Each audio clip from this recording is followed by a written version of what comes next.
Artifacts. Colorless artifacts. Useless. Argivian Avenger? White is worse than green. I don't know. It's hard to say. Avenger. 4 mana 8 it? Yes. For green, green, green, green. Yep. Argivian Avenger is 6 mana 5/5 with the activated ability of 1 colorless. Until end of turn, it gets -1/-1 in your choice of Flying, Vigilance, Death Touch, and Haste. Interesting limited card. Cityscape Leveler, 8 mana 80 Trampler. When you cast this spell and whenever it attacks, destroy up to 1 target non-land permanents control. Its controller creates a tapped Power Step token, Unearthed 8. Wow, this is strong, but expensive.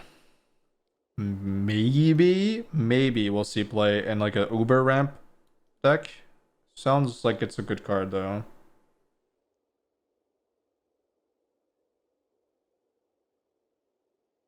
Levitating Statue, 2 mana artifacts.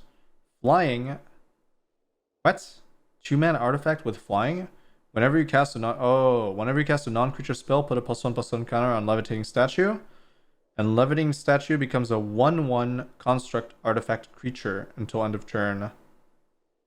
For 2.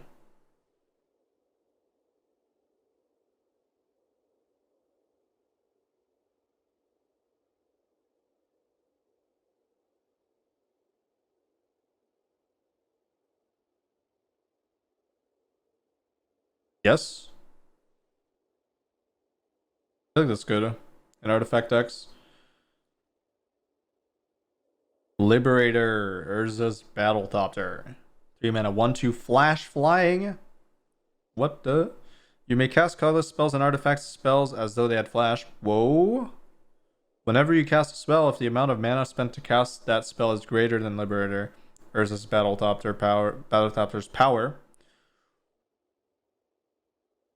Okay. Put a +1/+1 counter on Liberator. Whoa. Shit, this is strong.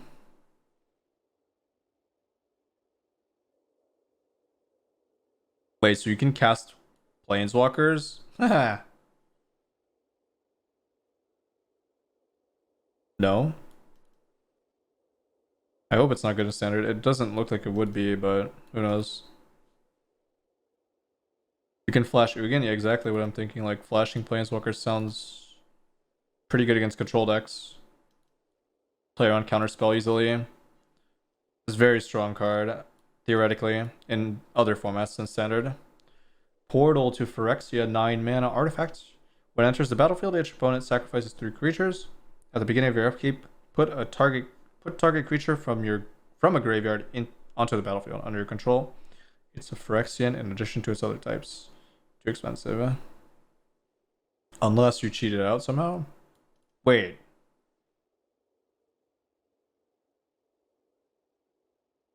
Five mana Portal to Phyrexia?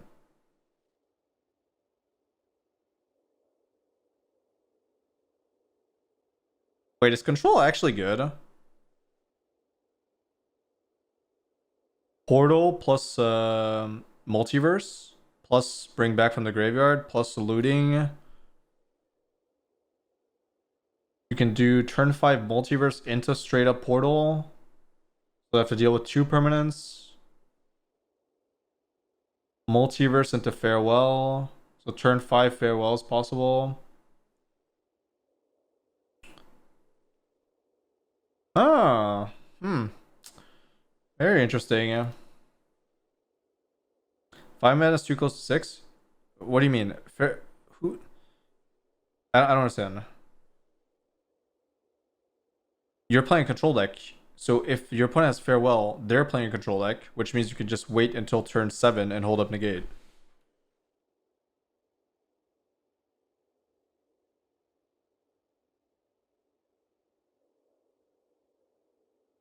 Reconstructed Thopter. This is interesting though. I'm gonna test Portal and Multiverse plus cheat out on 5. See how it works. There's also the Orzhov enchantment that sacks another thing, brings stuff back from the graveyard.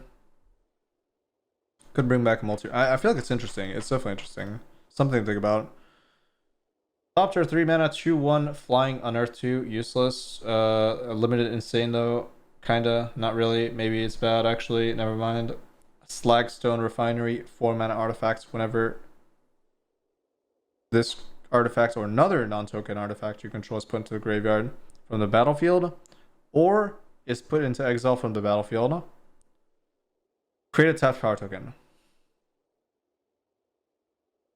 So this wants to be sacked, or other things want to be sacked. So it's infinite sack material. Potentially useful. I don't know. 4 mana is a lot. Spectrum Sentinel is a 1 mana 1/2 protection from multicolored. Okay. Whenever a non-basic land enters the battlefield under your opponent's control, you gain 1 life. Potentially useful. I don't know. It's a good 1-drop for artifact decks. Potentially. I actually don't know. Stasis Coffin, 3 mana legendary artifacts. Exile Stasis Coffin. You gain protection from everything until your next turn. Sure. I think this is actually good as a 1-of in an artifact deck that can leverage casting artifacts anyways, and then this stops your opponent from attacking in at some point, so they have to be afraid of this activating and you winning on the swing back. So it's kind of interesting. Could be good. Maybe sideboard. Steel Exemplar.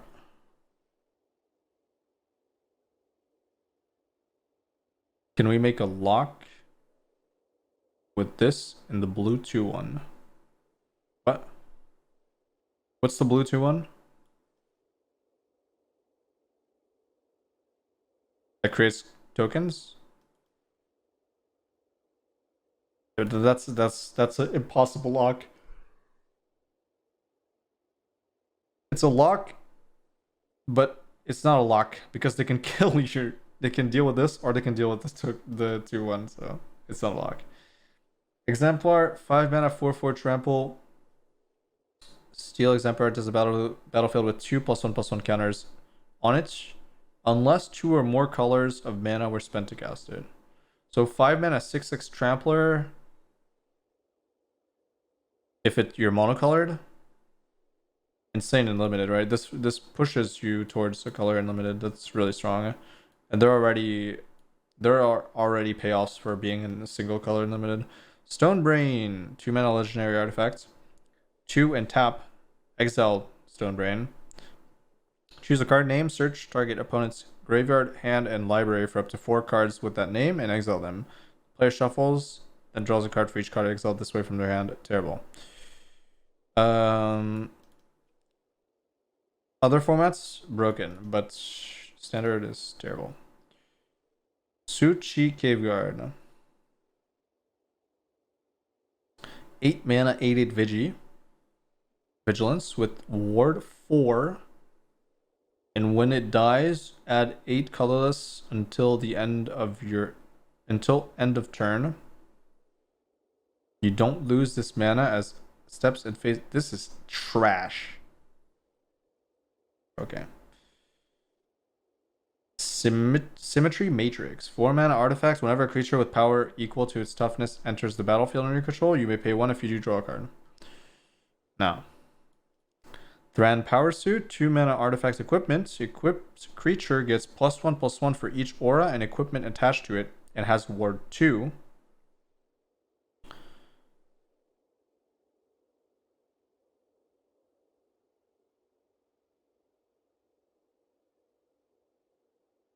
Equip 2. 6 mana 8/8. Where's 6 mana 8/8? It's 8 mana 8/8. It's terrible. This equipment is pretty good and limited, but yeah, that's it. Thran Spider, 3 mana 2/4. It's a rare.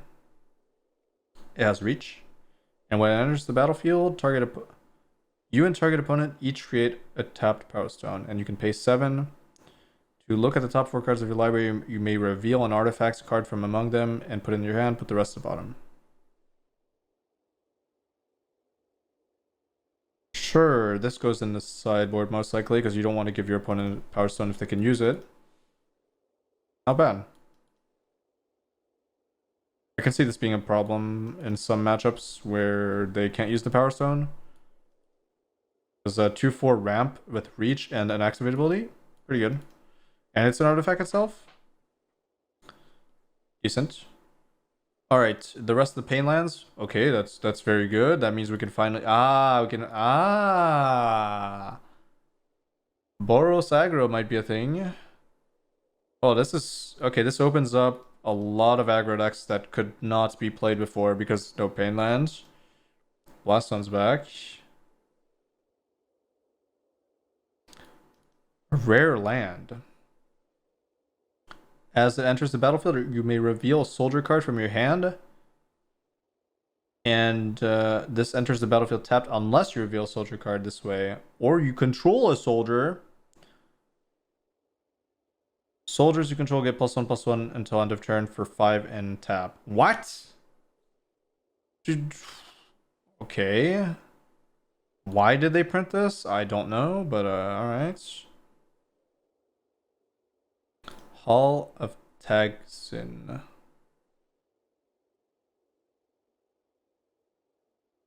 Taps for colorless. 1 and tap, add 1 mana ready killer. 4 and tap, create a power stone.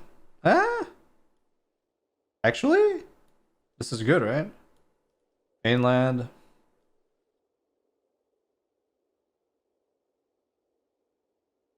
Jin with Indulgence. Oh, nice, yeah. Yeah, we get the Demir Pain land. That's nice too. That means that we don't have to be an Izzet with the Jin. I don't know if the Jin's going to be relevant in an artifact meta, we'll see. Foundry? It might be. Actually, it's pretty likely to be. If artifacts are a thing, I think Jin just goes right over them. They can't block it, and they can't remove it. Foundry.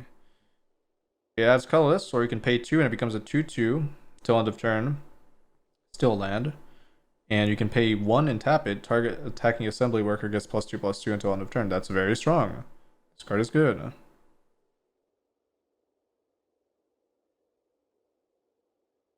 Meld. God, there's so many cards in this set. Holy fuck. Phyrexian Dragon Engine. 3 mana. 2/2 double strike. When it enters the battlefield from your graveyard, you may discard your hand if you do draw 3. Unearth for 5. This card is very good. A legendary artifact. Oh yeah, do I even look at the meld? What is this meld? Melds with Mishra. Okay, melds into a 9/9. Blah blah blah. I don't think the meld is relevant. I don't think it's ever. Titania, voice of Gaia. It's a 3 mana 3/4 with reach. Whenever one or more lands are put into the graveyard from anywhere, you gain 2. At the beginning of your upkeep, if there are 4 or more land cards in your graveyard and you both own and control Titania and a land named Argoth, exile them and meld into a card with no text. Okay, well. Cool. No, it's this. Okay, alright. So Mishra is a 4 mana 3/5. Whenever you attack, each opponent loses X life and you gain X life, where X is the number of attacking creatures of Mishra claimed by Gix and a creature named Phyrexian Dragon Engine are attacking, and you both own and control them. Exile them. Then meld them into Mishra, lost to Phyrexia, enters the battlefield tapped and attacking.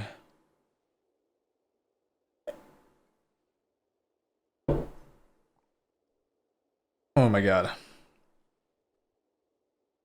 And then Mishra, when it enters the battlefield or attacks, so it's already attacking when it melds, but it enters the battlefield. So tapped. So target opponent discards 2 cards. You choose 3. Mishra deals 3 damage to any target. Destroy target artifact or planeswalker. Whoa. Creatures you control gain menace and trample. Whoa. Creatures you don't control get -1/-1 or create 2 tapped power stone. I mean, this is great. Is this playable? Yes. Okay, wow. This might actually be playable because they're curving out. Very interesting. Urza. It's probably the best meld, right? I would assume. Jesus, Matt Silverman. Thank you so much for the 10 gifted subs. Holy moly. Appreciate it. Thanks a lot, man. Urza, Lord Protector. Wait till see Titania. Yeah, I'll take a look. Vishra being 4 and the Unearth on Engine being 5 does curve out nicely. The Unearth on Engine. Oh yeah. Wow. Fantastic. This is fantastic.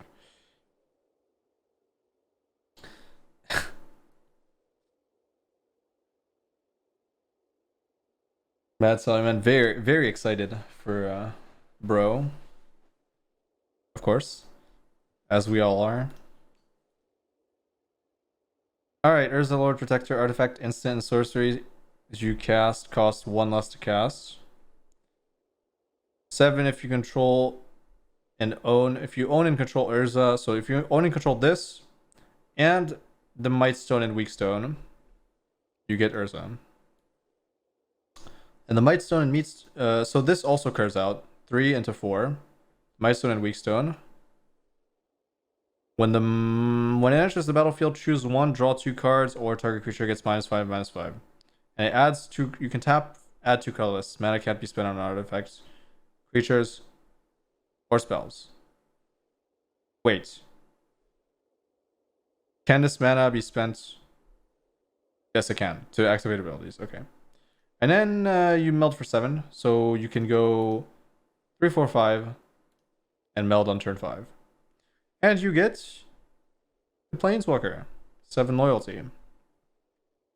Once during each of your turns, you may activate an additional loyalty ability of Urza Planeswalker. +1. Artifact, instant, and sorcery spells you cast this turn cost 2 less to cast. You gain 2 life. Oh, +2. +1. Draw 2 cards, discard a card. 0. Create 2 1/1 artifact creature soldiers tokens. -3. Exile target non-permanent. So you can exile 2 things potentially. And then the ult. Artifacts and planeswalkers you control gain indestructible until end of turn. Destroy all non-permanents. So theoretically, you can +2 and +1, which is kind of useless. So you can potentially pass your turn and then ult, which is kind of bad. So you would not do that. Interesting. So the ult is actually worthless because if you want to sweep, that means your opponent has things. And if they have things, they can probably attack this. But assuming they can't, I guess you would go for the ult. Most of the time you can't. This combo is not that good in my opinion. But Argoth. It's not a legendary land. Okay. Wow. What? Why? Hello? Why is it not legendary? I don't know. And it enters the battlefield tapped unless you control a legendary green creature. And it adds green. And for 4 in tap, create a 2/2 green bear token. And then mill 3. Activate on this sorcery. Okay, this weird. Weirdly strong. And you can meld them with the Titania at the beginning of your upkeep if there are 4 more lands in your graveyard. And it's a Vigilance, Reach, Trample, Haste. Whoa, Reach, Trample, Haste. And its power and toughness equal to the number of lands you control. When this enters the battlefield, return all land cards from your graveyard to the battlefield. Whoa. And 4 mana activation. Put 4 +1/+1 counters on target land you control. It becomes a 0/0 creature with haste, and it's still land.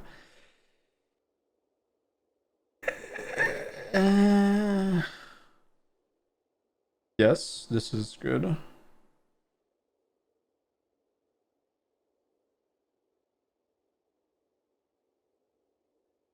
It has trample, very important. Yeah, this card is good. This card is very, very, very good, but easily hateable. I feel like just to exile the graveyard, and it essentially doesn't do anything.